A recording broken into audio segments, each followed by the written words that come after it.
What's up, everybody? So have y'all seen this massive storm that's kind of barreling for the Florida coast, right?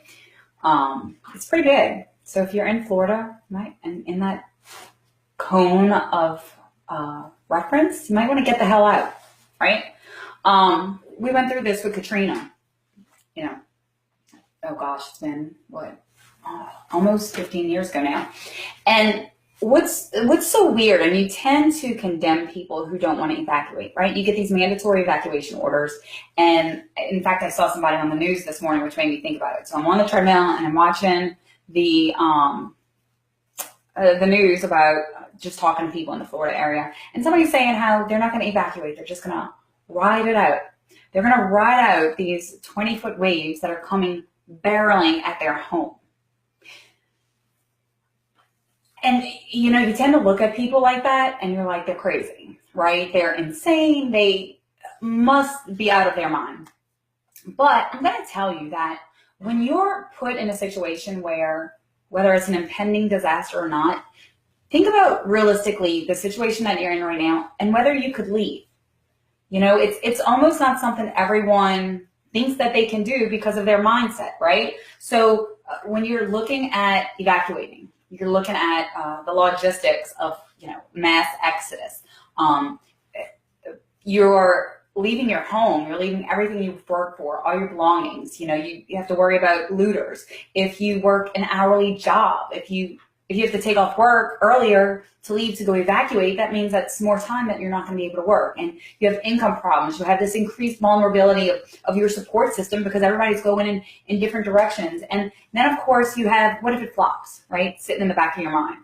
You're like, well, what if I evacuate and this storm turns and I never had to evacuate in the first place, right? So all this goes through your mind.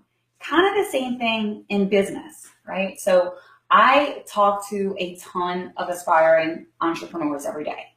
And it's funny because we'll have these conversations around the things that they want to be doing and the lifestyle that they want to have, but then in the back of their mind, they still have these things coming up like, what if I fail, right? What if things don't go the way it's planned? What do I do then?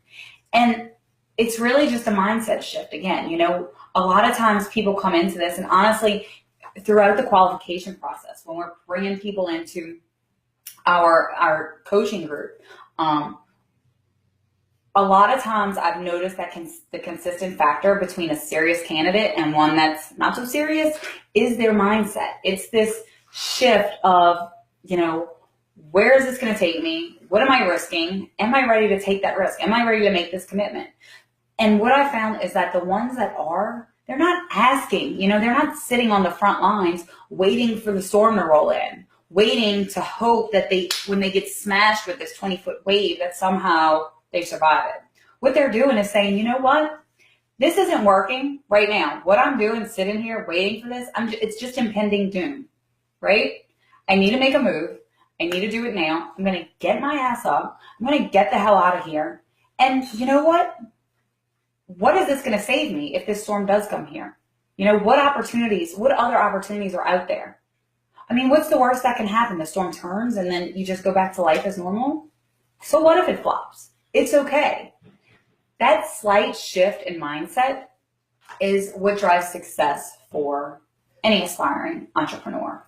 You know, there's so many different things that you can talk about when it comes to, you know, the way that people think and all the trials and tribulations and the concerns that go through your mind. Everybody does it, right? We've kind of been ingrained with this idea in standard education system where it's, you know, you get an education, you get a job, you work hard, long hours, you minimize risk, save money, retire happy. And there's some truth to this system, but it's also has a ton of flaws, right? So education ongoing, yeah, it's rewarding. You know, sure, it's great to stay educated, but the thing is, when you follow that path, that's going to take a very long time. And a lot of save money. I mean, in today's world, you'd have to have, you know, nearly $2 million in a money market earning 3% interest in order to create $60,000 of residual income. It's insane. And The strategy is challenging, and I'm gonna tell you, that's probably one of the most high risk ways to make money. I mean, if you think about it this way, you follow that process. Well, guess what? What happens if there's an emergency and you have to dip into your savings account? What if you go to retirement age and you don't have enough money? You know, at this point it's 65, and it's not like it's that easy to start over at 65. I mean, it can be done, don't get me wrong. Or what if the stock market dips? Or, you know, there's so many different things that could happen. And not to mention, you're working hard, long hours during your best years. You know, you're in that employee mindset. You haven't changed anything yet. And the alternative that we talk about all the time is the get rich quick, retire early, and enjoy doing it. You know, it's not easy, but it's possible. And it requires that paradigm shift, right? That change of perspective. So instead of saving massive amounts of money during your working years in order to retire and slaving from, 8 to 7 every day, the new goal should be to create a revenue generating vehicle that's going to produce you residual passive income. Okay. And that's where it comes in to plan for your own future, change your mindset, think about the things that could be, and think about what you're risking by actually staying where you are. Again, I go back to kind of the hurricane example where, there's a lot of people that they're gonna lose a lot of stuff, and it sucks. But the reality of it is you could lose so much more by staying where you're at. Goes for impending disaster and doom, or business and life, right? What are you losing by not taking action? What you think about the investment, but what will it actually cost you in the long run? And that's the things that people should be thinking about. And I find that a lot of times they just don't. And that's kind of where you miss the forest for the trees. It's that whole nothing ventured, nothing gained mentality. The greatest risk, honestly, is to take no risk at all. So yeah, if you evacuate, you risk getting up, you risk losing, a few hours at work, you risk $200 in gas driving north to somewhere safe. But what if that storm comes and you risk your life, right?